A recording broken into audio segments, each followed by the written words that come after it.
There are secrets that feel heavy the moment they're formed. Not because they're wrong, exactly, but because they change everything. This was one of those secrets. It began on a beach in Panama City, Florida. On a summer afternoon when the sun made the water sparkle and everything felt temporary. Tourists came and went. Teenagers laughed too loudly.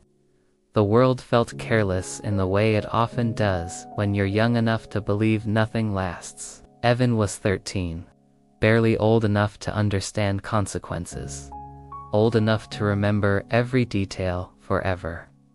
He was staying in a cheap motel with family, the kind with flickering lights and sand permanently trapped in the carpet. He spent most days wandering the beach alone, watching groups of kids who looked like they belonged somewhere, kids with better clothes, louder laughter, easier lives. That's when he met Claire. She was 15, confident in a way Evan wasn't. She talked about traveling, private schools, vacations that sounded unreal to him. She wore sunglasses that cost more than everything he owned. She laughed easily. She didn't seem to notice or care that he came from somewhere smaller, poorer, quieter. They met by accident. A borrowed chair, a shared towel, a conversation that started awkwardly and turned effortless. They walked the shoreline together, kicked shells into the waves, sat with their feet buried in warm sand as the sun dropped lower. They talked about nothing and everything: music, movies, what they wanted to escape, what they wanted to become. It felt unreal, like a summer movie that wasn't supposed to continue past the credits. When vacation ended, they didn't say goodbye the way people normally do. There was no dramatic promise, no grand plan, just a quiet understanding that this wasn't over even if it should have been. They lived in different worlds. Claire went back to Ohio, to a life padded by money and expectations. Evan went back to Georgia, to a house where privacy was thin and dreams had to stay small. They stayed in touch secretly. Late-night messages, short calls, careful words. They learned how to exist in the margins between classes, after parents fell asleep, inside moments no one else could see. Then something happened that neither of them had language for, and suddenly, childhood ended. The first person Evan told was one friend, one person he trusted enough to say it out loud. He didn't cry when he said it. He just stared at the ground and spoke like he was describing the weather. That friend didn't believe him, not at first. It sounded impossible, like something pulled from a rumor or a bad movie. But Evan never exaggerated, never joked about serious things, and Claire never said his name.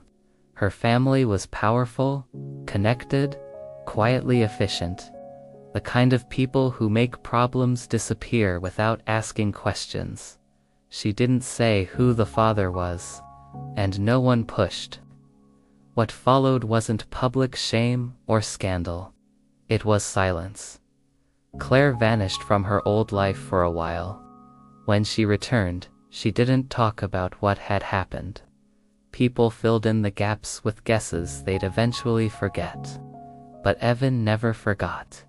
Sometimes, very rarely, Claire would fly down to see him. Always quietly, always briefly. They met like strangers, pretending not to know each other in public spaces. Parks, cafes, places where no one paid attention. She would talk, he would listen. She never asked for anything, never demanded anything, and he never offered because he didn't know how. He was still a kid, with no money, no power, no idea how to step into a role he didn't feel allowed to have. Years passed.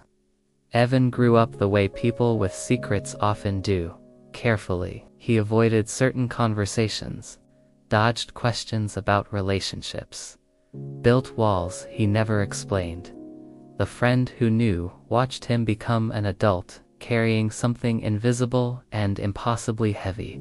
At 28, Evan lived a normal-looking life. Job, friends, routine. Nothing about him suggested that somewhere in the world existed a 15-year-old child who shared his face. The proof came quietly. One night, scrolling through photos Claire had sent, pictures meant to update, not connect. The friend saw it. The resemblance wasn't subtle. Same eyes, same expression. Same smile that looked unfinished, like it belonged to someone else. That was the moment belief turned into certainty. The child had never met Evan, didn't know his name, didn't know he existed.